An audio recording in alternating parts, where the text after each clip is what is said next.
Looky what we have here. This is a Trek Project 1 custom paint with a mix match parts. Crazy. Comes with some good stuff and some, what is Tagra shifters? There's a story behind this for sure. Well, let's dive into this and see if this is something that needs to be tuned up, or I don't know. If you bought this, what would it cost you to fix up and to make it all match after this? Welcome to I Know a Guy Bicycles. Welcome to I Know a Guy Bicycles, hanging out with the guy. Hi, I'm Justin, the guy. Obviously, I have a garage shop. Taking scary how to use bikes one bike at a time. If you like these videos, please like and subscribe. Well, look at this gem of a bike. Project 1 from Trek. Project 1. You may have heard of those. Let's think about it. Have you really heard about these? Or are they just like this mythical unicorn of a bike that's out there? Not necessarily. What a Project 1 bike is, basically, is the Trek's top-of-line custom bikes at that particular time. They still have them today. You also get custom paint jobs, which you still can do today. This was one of those kind of game changers on the high-end stuff, which was kind of cool because they went to the point of you can actually get custom paint, a little name put on there. These are actually painted in Waterloo, Wisconsin, stateside made before they shipped everything overseas, but those frames come back over now, and then they actually finish the painting here and put in the parts kits for the Project 1s. You'll have like an option like Ultegra, Dura-Ace, or Ceram, something of that nature. They may have changed now, so don't quote me on that, but you usually have some kind of a parts mix to some limitations. Not a total custom build, but in a sense it has like a good couple kits to go with it, and then you got the fancy paint job to go with this as well. Also, sometimes I don't know if they can still do the names or let you do the names, but the names were kind of cool. But custom beware, if you get some weird name like Mr. Pickles as a bike, that's going to be kind of hard to sell. Anyway, or resell. Going to the Trek, this basically is their top of line, like 5900 or 5500 model, just custom paint. So you won't see those numbers on here because it'll be just Project 1. Sometimes you'll see a Project 1 somewhere in here, but basically you can kind of identify these by the paint job themselves. This is Ultraman, but apparently this guy that owned this one originally was a triathlon, ultrathon person, individual that does a lot of riding and so forth. So that could explain a few things. What was probably stock and what was not stock on this bike would be my assumption.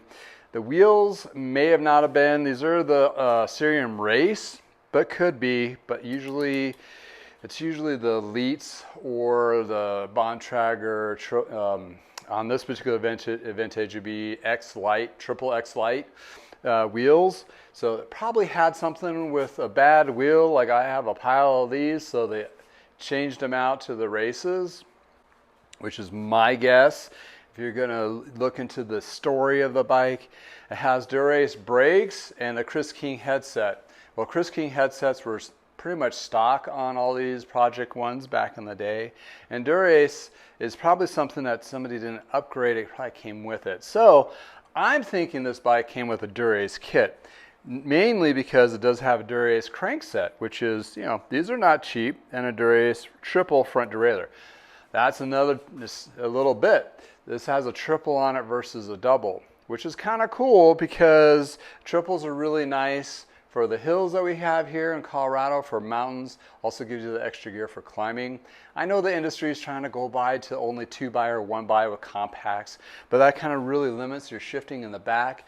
I am a total fan of the front derailleur because it's nice to have it versus not have it and wish you did. Anyway, that's just my little 2 cents. I'm kind of old school. I'm for the keep the front derailleur fan club, but anywho, this has a pretty cool triple with the front derailleur. Also the brakes, so I'm thinking it's a Dura-Ace kit. But lo and behold, we have an Ultegra. So something happened to the Dura-Ace rear derailleur, which probably either blew up or wore out or what have you. So they upgraded that. It is a 10-speed system, which is nice, but with Tigra shifters.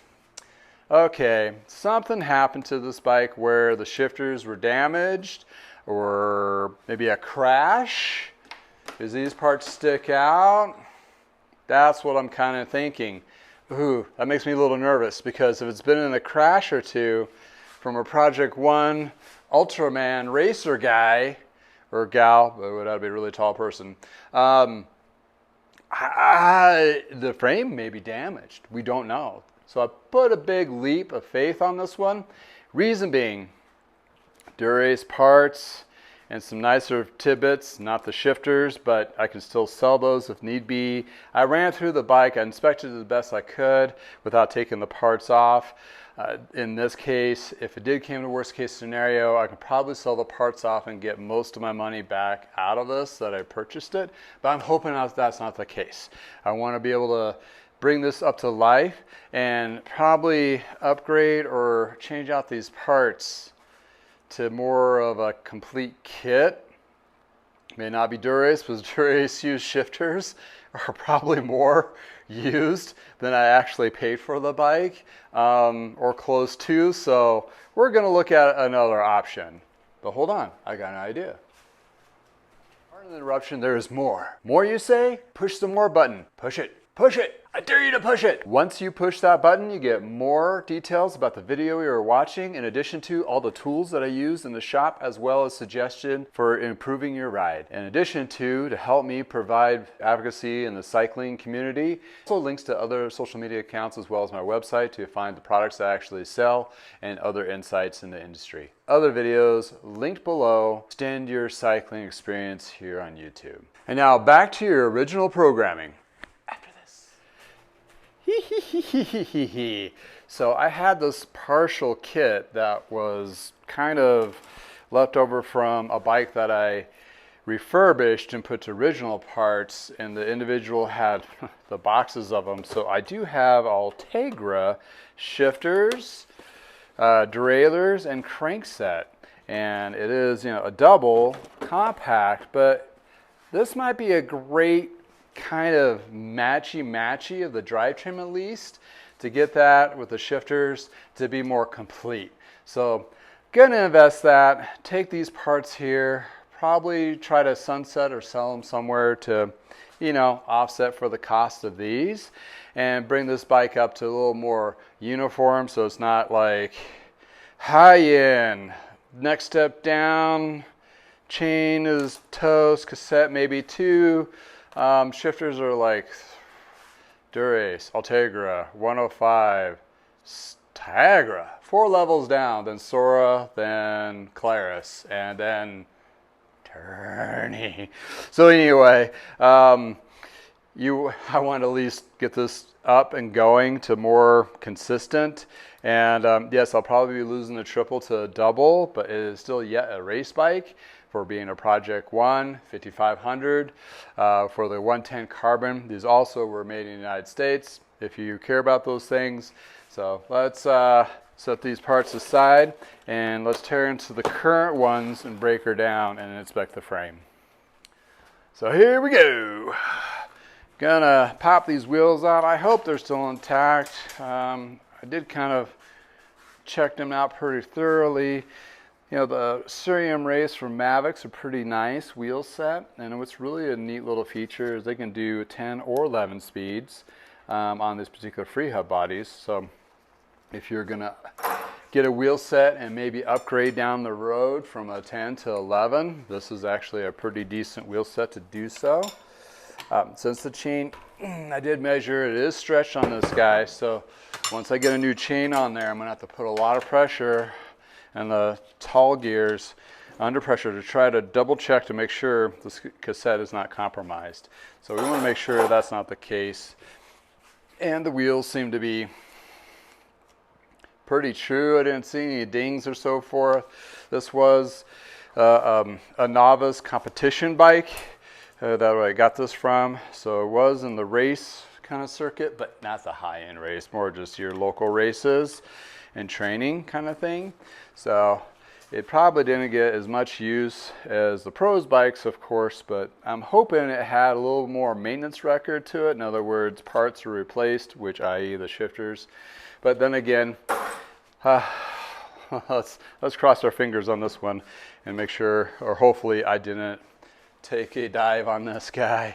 I will be replacing all the cables in the housing because, well, they first look kind of dirty and dingy, and that's nothing better to make your bike run a lot better right out of the gate, especially if it's been in the performance factor.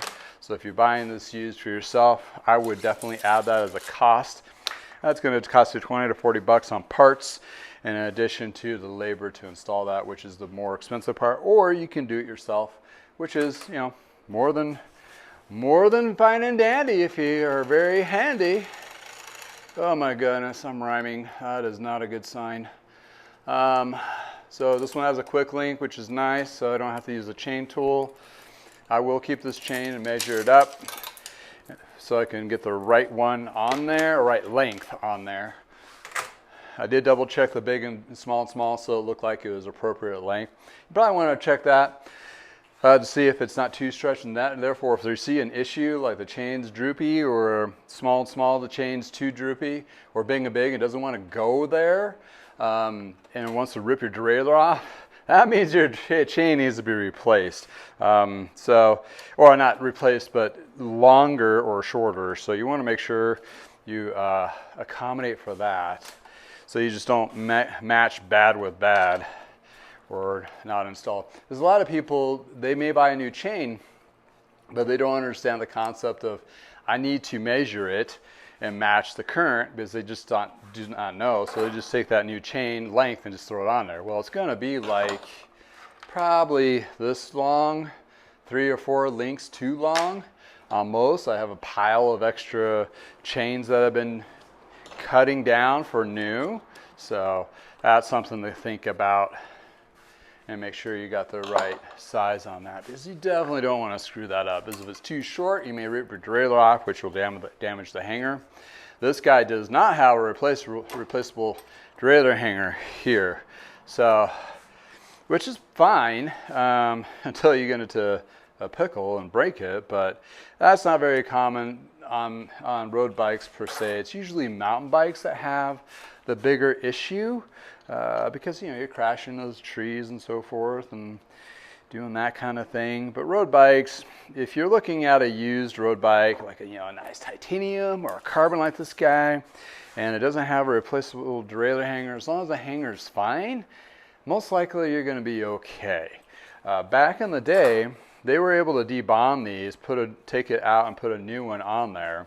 I don't think they have that service anymore at Trek, so that's not something. But you can probably get a hold of, I think it's Cali Cycles in California that does carbon repair of that nature, or a frame builder locally in your area might be able to do that if you ever come across that pinch of a situation.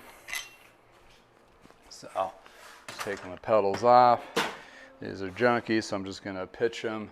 Take the front derailleur off. So I'm just kind of working back to front. And this one has a braze-on front derailleur. So get that on there. Take this crank set off. It did come with 180s, which is super long crank arms. Usually they have them. It's usually a custom thing to put on due to the fact that that's for a pretty tall dude. And we do need to figure out what size of bike this is. And I'm feeling it's more in the 60 or 62 size. Pretty tall. And just releasing those. Find my little tool here. All right. Dura-Ace is nice stuff and usually holds up really well for a long period of time. So you got your Dura-Ace crank, the little adjuster on there. When you take these off, you want to make sure you keep your parts in the right order so you're not confused at a later time. Oh, non-drive side bearing is a little crusty, so that might be something to consider. Also the housing, I know I'm replacing it, but it does have some rust on this, which is another, I wouldn't say concerning part, but questions I may be looking for answers.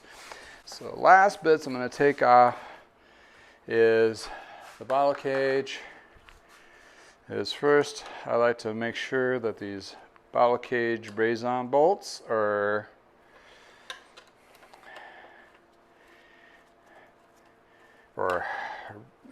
good, in good position, like they're not stripped, clean enough to put a new cage on there. Nothing like getting a bike and you can't put a bottle cage on, or you've got to take it down to the shop to have it re-tapped or threaded or replaced rivet.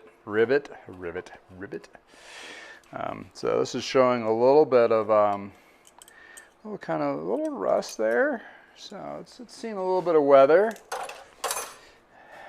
but they came out. They definitely need this frame has definitely some scarring on it from paint chips.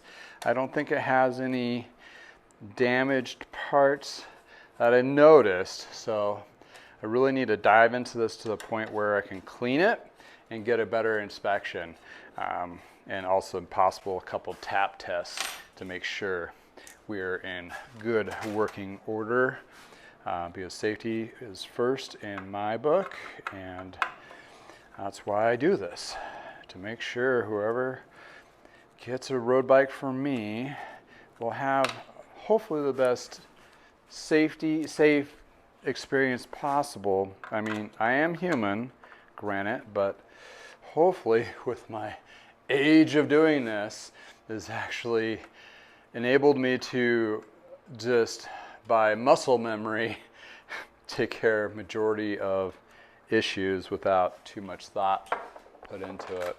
So this one's going to be a little bit bigger, so I use a tire lever sometimes to pop that loose.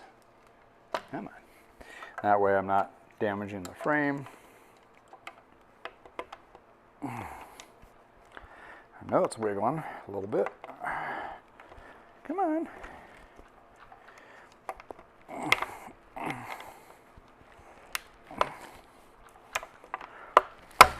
Woo! Well, there it went. Go find that. I'll get that in a minute. I know where it is. Stop. It's the ones that you don't see and you hear the ting and you're like, oh boy. And you hope you cleaned the shop floor recently so you're not sifting through all of broken cable ends or whatever. All right. Okay, so I'm going to start with the seat stays and let my rag do the trick of catching and making sure I not come across anything scary there. I do the other side. And I'm just tapping the areas where I've seen some scarring.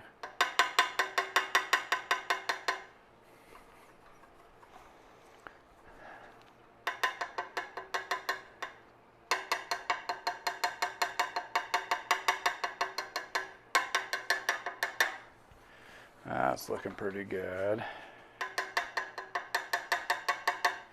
No thud there. Okay, now we're going to proceed onto the chainstay. This is the non-drive side chainstay. I'm not seeing any scarring on this side. Oh, there's scarring on over here. Ooh, get my tool back.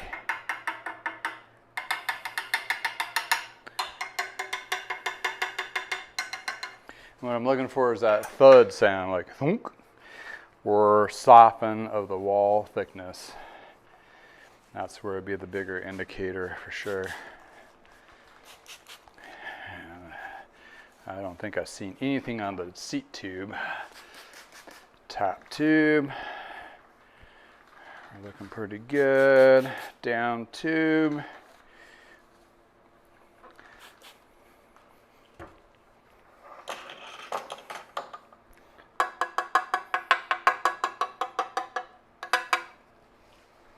Doing all right.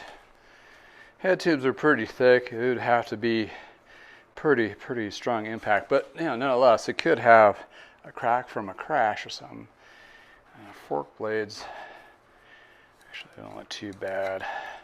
Got some paint chippage here, like they got mud or something in there. It's stuck, that kind of thing. So that side is looking a-okay. Let's check this side. Oh yeah, there's a little painted on Project 1 over here. Decal, I knew it was somewhere. That actually tells you what it is. And what it is a very special bike. All right. Mostly dirt and just chipped paint so far. A little bit of scratches. So it's had some ridden use.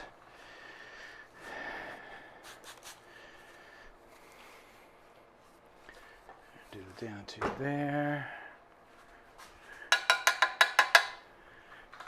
Felt a little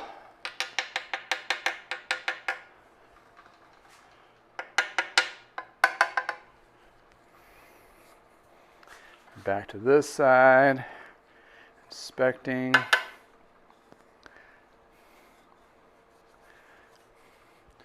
right, so far not too bad. Now I'm just checking underneath scaries.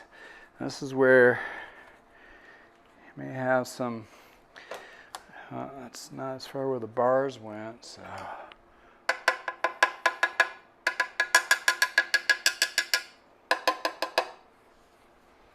That's sounding okay.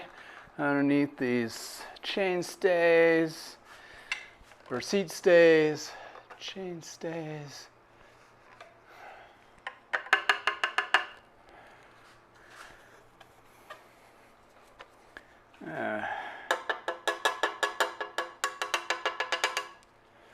Yeah, I think we're good. I mean, first of many passes. When I do the detailing on this, I'll be going through a little more thoroughly and buffing out a lot of those scratches and so forth. And that will definitely, like a double, triple, quadruple check. Make sure everything is good. And see if there's a stamp.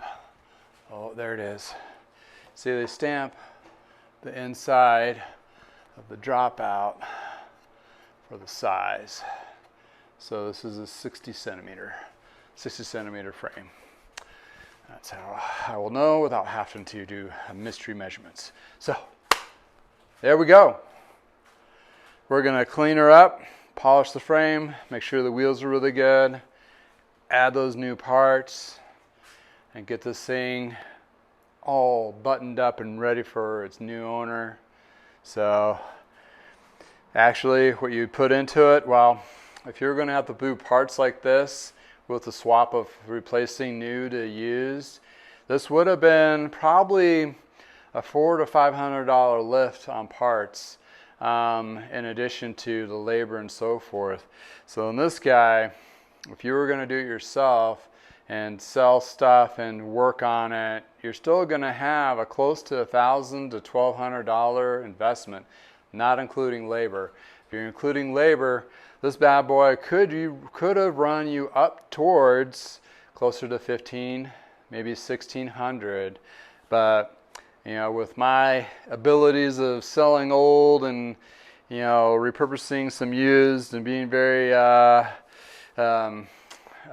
price savvy and also using the used market as leverage for parts, I should be able to get this bike to be below $1,000-ish for somebody just getting into road riding, or maybe their next step level bike, getting to Ultegra 10-speed with a full carbon frame with some good wheels.